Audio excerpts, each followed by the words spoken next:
തീരുവ ചുമത്തി ഇന്ത്യയെ പ്രതിരോധത്തിലാക്കിയ അമേരിക്ക ഇന്ത്യക്ക് അടുത്ത 8ന്റെ പണി കൂടി തയ്യാറാക്കിക്കൊണ്ടിരിക്കുകയാണ്. ഇന്ത്യക്ക് നിർണായക പങ്കാളിത്തമുള്ള ഇറാനിലെ ചബഹാർ തുറമുഖത്തിന് ഉപരോധം ഏർപ്പെടുത്താൻ ഒരുങ്ങുകയാണ് അമേരിക്ക. ഇന്ത്യക്കും മധ്യേഷ്യൻ രാജ്യങ്ങൾക്കുമിടയിലുള്ള വ്യാപാരങ്ങളുടെ ചാലക ശക്തിയായി പ്രവർത്തിക്കുന്ന ചബഹാറിന് നിയന്ത്രണം ഏർപ്പെടുത്തുന്നത് ഇന്ത്യക്ക് വലിയ രീതിയിലുള്ള തിരിച്ചടിയുണ്ടാക്കും. ഇപ്പോൾ തന്നെ തീരുവ കൂട്ടി ഇന്ത്യക്ക് അന്താരാഷ്ട്ര വാണിജ്യ മേഖലയിൽ വലിയ പ്രതിസന്ധി ഉണ്ടാക്കിയ അമേരിക്ക ഇതുവഴി വീണ്ടും ഇന്ത്യയെ കൂടുതൽ പ്രതിസന്ധിയിലേക്ക് തള്ളിവിടാനുള്ള ഒരുക്കത്തിലാണ്. ഈ മാസം 29 മുതൽ ചബഹാറിൽ ഉപരോധം വരുമെന്ന് US വിദേശകാര്യ ഡെപ്യൂട്ടി വക്താവ് തോമസ് പിഗോട്ട് വ്യക്തമാക്കിയിട്ടുണ്ട്. ഇറാന്റെ എണ്ണ കയറ്റുമതിക്ക് സമ്പൂർണ്ണ ഉപരോധം ഏർപ്പെടുത്തുകയും ചെയ്തു അമേരിക്ക. മധ്യേഷ്യൻ രാജ്യങ്ങളിലേക്കും അഫ്ഗാനിസ്ഥാനിലേക്കുമുള്ള വ്യാപാര ഇടനാഴിയിൽ സുപ്രധാന പങ്ക് വഹിക്കുന്നതാണ് ഇറാനിലെ ചബഹാർ തുറമുഖം. ഇറാന്റെ തെക്കൻ തീരത്തെ എണ്ണ സമ്പുഷ്ടമായ സിസ്റ്റാൻ ബലൂചിസ്ഥാൻ പ്രവിശ്യയിലാണ് ചബഹാർ ആഴക്കടൽ തുറമുഖം സ്ഥിതി ചെയ്യുന്നത്. വ്യാപാര ബന്ധങ്ങൾ ശക്തമാക്കാൻ ലക്ഷ്യമിട്ട് ഇന്ത്യയും ഇറാനും സംയുക്തമായി വികസിപ്പിക്കുന്നതാണ് ഈ തുറമുഖം. ഇവിടെ ചബഹാർ തുറമുഖ പദ്ധതിക്ക് അമേരിക്ക നൽകിയിരുന്ന ഉപരോധ ഇളവുകളാണ് പിൻവലിക്കാൻ തീരുമാനിച്ചത്. 2018 Iran freedom and counter proliferation act അഥവാ IFCA പ്രകാരമാണ് ഉപരോധം ഏർപ്പെടുത്താനുള്ള നീക്കം. മുൻ US പ്രസിഡന്റ് ജോ ബൈഡന്റെ കാലത്ത് തന്നെ ഇറാനുമായി വ്യാപാര ഇടപാടുകളിൽ ഏർപ്പെടുന്ന വ്യക്തികൾക്കും സ്ഥാപനങ്ങൾക്കും കടുത്ത ഉപരോധം ഏർപ്പെടുത്താൻ നീക്കം നടന്നിരുന്നു. അന്ന് ബൈഡൻ ഇത് സംബന്ധിച്ച് മുന്നറിയിപ്പ് നൽകിയിരുന്നുവെങ്കിലും ഇന്ത്യയുമായുള്ള അടുത്ത ബന്ധം കണക്കിലെടുത്തും ഇന്ത്യക്ക് ചബഹാറിലുള്ള പ്രത്യേക താൽപര്യം കണക്കിലെടുത്തും ബൈഡൻ സർക്കാർ തുറമുഖ വികസനത്തിന് ഇളവ് നൽകുകയായിരുന്നു. ഇറാനുമേൽ പരമാവധി സമ്മർദ്ദം ചെലുത്താനും നയതന്ത്രപരമായി ഒറ്റപ്പെടുത്താനുമുള്ള ഡൊണാൾഡ് ട്രംപിന്റെ നീക്കത്തിന്റെ ഭാഗമായി വേണം ഈ ഉപരോധത്തെ കാണാൻ. വർഷങ്ങളായി ഇറാനും അമേരിക്കയുമായി നിലനിൽക്കുന്ന വൈര്യവും ഈ നീക്കത്തിന്റെ പിന്നിലുണ്ട്. ചബഹാർ തുറമുഖത്തിന്റെ സാമ്പത്തിക പ്രവർത്തനങ്ങളിൽ നിർണായക പങ്ക് വഹിക്കുന്നത് ഇന്ത്യയാണ്. ഇന്ത്യയുടെ ചരക്ക് നീക്കത്തിന്റെ നല്ലൊരു പങ്കും ഈ തുറമുഖം വഴി നടക്കുന്നുണ്ട്. അത്തരമൊരു തുറമുഖത്ത് ഉപരോധം വരുന്നത് ഇന്ത്യക്ക് വലിയ രീതിയിൽ തിരിച്ചടിയാകും. പാകിസ്ഥാനെ മറികടന്ന് ഇന്ത്യയെ മധ്യേഷ്യൻ രാജ്യങ്ങളുമായി ബന്ധിപ്പിക്കുന്ന തുറമുഖമാണ് ചബഹാർ. 2024 മെയ്യിലാണ് ഇന്ത്യ ചബഹാറുമായി ഒരു ദീർഘകാല പാട്ടക്കരാർ ഒപ്പുവെച്ചത്.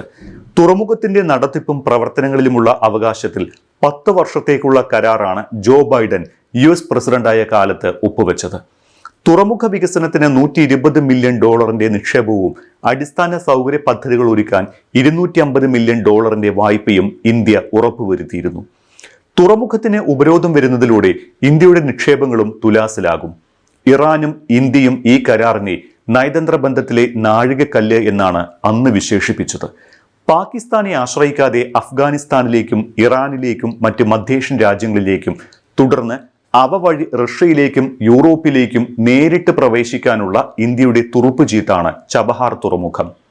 ചബഹാറിലെ ഷാഹിദ് ബെഹഷ്തി ടെർമിനൽ മുഖേന മുംബൈയെയും യുറേഷ്യയെയും രാജ്യാന്തര നോർത്ത് സൗത്ത് ഗതാഗത ഇടനാഴി വഴി ബന്ധിപ്പിച്ചതായും ഗതാഗത ചെലവിലും സമയത്തിലും വലിയ നേട്ടമുണ്ട് എന്നും കേന്ദ്ര സർക്കാരിന്റെ സാമ്പത്തിക സർവേ റിപ്പോർട്ട് നേരത്തെ വ്യക്തമാക്കുകയും ചെയ്തിരുന്നതാണ്. കഴിഞ്ഞ വർഷത്തെ കപ്പൽ ഗതാഗതത്തിൽ 43%, കണ്ടെയ്നർ നീക്കത്തിൽ 34% എന്നിങ്ങനെ വർധനയ്ക്കും ഇത് സഹായിച്ചിരുന്നു. നിലവിൽ 5 ലക്ഷം TEU കണ്ടെയ്നറുകൾ കൈകാര്യം ചെയ്യാനാകും വിധം ശേഷിയിലേക്ക് ഉയർത്തുകയാണ് ചബഹാറിൽ അടിസ്ഥാന സൗകര്യ വികസന പദ്ധതികൾ സജ്ജമാക്കുന്നതിലൂടെ ഇന്ത്യയുടെ ലക്ഷ്യം. ടൺ കണക്കിന് ചരക്ക് ഇതിനോടകം ചബഹാർ വഴി ഇന്ത്യ കയറ്റുമതി ചെയ്യുകയും ചെയ്തു. കോവിഡ് കാലത്ത് ഇന്ത്യയിലേക്കും തിരിച്ചുമുള്ള വാക്സിൻ വിതരണത്തിന്റെ പ്രധാന ഇടനാഴിയായി പ്രവർത്തിച്ചതും ചബഹാർ ആയിരുന്നു. ഇതുവരെ 25 ലക്ഷം ടൺ ഗോതമ്പും 2000 ടൺ ധാന്യങ്ങളുമാണ് ഇന്ത്യ ചബഹാർ ഇടനാഴിയാക്കി അഫ്ഗാനിസ്ഥാനിലേക്ക് കയറ്റി അയച്ചത്. ഇത്രയും സാമ്പത്തിക വാണിജ്യ നിക്ഷേപ ഇടപാടുകൾ ഇന്ത്യ നടത്തുന്ന ചബഹാറിൽ ഉപരോധം ഏർപ്പെടുത്താനുള്ള നീക്കം ഇറാനെ പ്രതിരോധത്തിലാക്കുക എന്നത് തന്നെയാണ്. ഇക്കഴിഞ്ഞ ഫെബ്രുവരിയിലാണ് ഇറാന് ആശ്വാസമാകുന്ന ഉത്തരവുകൾ എല്ലാം മരവിപ്പിക്കാനും ഉപരോധങ്ങൾ ഏർപ്പെടുത്താനും ട്രംപ് സർക്കാർ തീരുമാനിച്ചത്. മുൻപ് ഇന്ത്യക്ക് ഇളവ് നൽകുമ്പോഴുണ്ടായിരുന്ന സ്ഥിതിവിശേഷം ഇന്ന് മാറിയതായി അമേരിക്ക കരുതുന്നു. അഫ്ഗാനിസ്ഥാനിൽ തെരഞ്ഞെടുക്കപ്പെട്ട സർക്കാരിന് പകരം താലിബാൻ ഭരണകൂടം വന്നതടക്കമുള്ള അന്തർദേശീയ രാഷ്ട്രീയ മാറ്റങ്ങൾ കൂടി കണ്ടായിരിക്കും അമേരിക്കയുടെ ഈ തീരുമാനം. അതിനിടെ ഇന്ത്യയും US-ഉം ഉഭയകക്ഷി വ്യാപാര കരാർ യാഥാർത്ഥ്യമാക്കുന്നതിനുള്ള ചർച്ചകളും ആരംഭിച്ചിട്ടുണ്ട്. ഇതിനായി US ട്രേഡ് റെപ്രസെന്റേറ്റീവ് ഓഫീസിലെ ഉദ്യോഗസ്ഥ സംഘം ഇന്ത്യയിൽ എത്തുകയും ചെയ്തു. അടിയന്തരമായി തന്നെ ഇന്ത്യയും US-ഉം തമ്മിൽ പരസ്പര ഗുണകരമായ ചർച്ചകൾ നടക്കണമെന്ന് ഇരു രാജ്യങ്ങളുടെയും ഉദ്യോഗസ്ഥ തലവന്മാർ തീരുമാനിച്ചിട്ടുണ്ട്. അമേരിക്കൻ കാർഷിക ഉൽപ്പന്നങ്ങൾക്ക്, പ്രത്യേകിച്ച് ചോളത്തിന് ഇന്ത്യൻ വിപണിയിൽ കൂടുതൽ അനുമതി നൽകണമെന്നതാണ് US മുന്നോട്ട് വയ്ക്കുന്ന പ്രധാന ആവശ്യം. ജനിതക മാറ്റം വരുത്തിയ ചോളം സംബന്ധിച്ച ഇന്ത്യയുടെ നിലപാടുകളും തദ്ദേശീയ കർഷകരെ സംരക്ഷിക്കേണ്ടതിന്റെ ആവശ്യകതയും ഇന്ത്യയും ചർച്ചകളിൽ ഉന്നയിച്ചു. കൂടാതെ ഇറക്കുമതി തീരുവകൾ കുറയ്ക്കുന്നതിനെക്കുറിച്ചുള്ള ചർച്ചകളും ഉഭയകക്ഷി യോഗത്തിൽ ചർച്ചയായതായാണ് വിവരം. ഒരു വ്യാപാര കരാർ യാഥാർത്ഥ്യമായാൽ നിലവിൽ $200 ബില്യൺ ഉഭയകക്ഷി വ്യാപാരം 2030 $500 ബില്യൺ വർദ്ധിക്കുമെന്നാണ് പ്രതീക്ഷ. ഇതിനിടയിലാണ് സൗദി അറേബ്യയും പാകിസ്ഥാനുമായി ഒപ്പുവെച്ച ഒരു കരാറിനെ ചൊല്ലി ഇന്ത്യക്കിടയിൽ ആശങ്ക നിലനിൽക്കുന്നത്.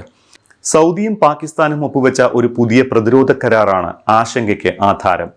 പാകിസ്ഥാനിലോ സൗദിയിലോ നടക്കുന്ന ഏതെങ്കിലും തരത്തിലുള്ള ആക്രമണം ഇരു രാജ്യങ്ങൾക്കുമെതിരെയുള്ളതായി കണക്കാക്കുമെന്ന വ്യവസ്ഥയാണ് ഈ പ്രതിരോധ കരാറിൽ പ്രസക്തം. അങ്ങനെ വന്നാൽ ഇന്ത്യ പാക് സംഘർഷത്തിൽ സൗദി പാകിസ്ഥാനെ പിന്തുണയ്ക്കുമോ എന്നതാണ് ഇന്ത്യയുടെ ആശങ്ക. എന്നാൽ പ്രതിരോധ കരാർ ഇന്ത്യയെ ബാധിച്ചേക്കില്ല എന്ന സൂചനയാണ് സൗദി അറേബ്യ നൽകുന്നത്. ഏതെങ്കിലും പ്രത്യേക രാജ്യത്തിനോ ഏതെങ്കിലും സംഭവങ്ങളോടോ ഉള്ള മറുപടിയല്ല ഈ കരാറെന്നും ഇന്ത്യയുമായി മികച്ച ബന്ധമാണ് സൗദിക്കുള്ളത് എന്നും ആ ബന്ധം വളർത്തുമെന്നുകൂടി സൗദി ഉന്നതോദ്യോഗസ്ഥർ വെളിപ്പെടുത്തിയിട്ടുണ്ട്. അതേസമയം ഖത്തർ ആക്രമണത്തിന്റെ പശ്ചാത്തലത്തിൽ ഇസ്രയേലിനുള്ള താക്കീതെന്ന നിലയ്ക്കും ഇസ്ലാമിക രാഷ്ട്രങ്ങളുടെ ഐക്യം അവരെ ബോധ്യപ്പെടുത്തുകയുമാണ് കരാറിലൂടെ സൗദി ലക്ഷ്യമിടുന്നത് എന്നാണ് വിലയിരുത്തൽ.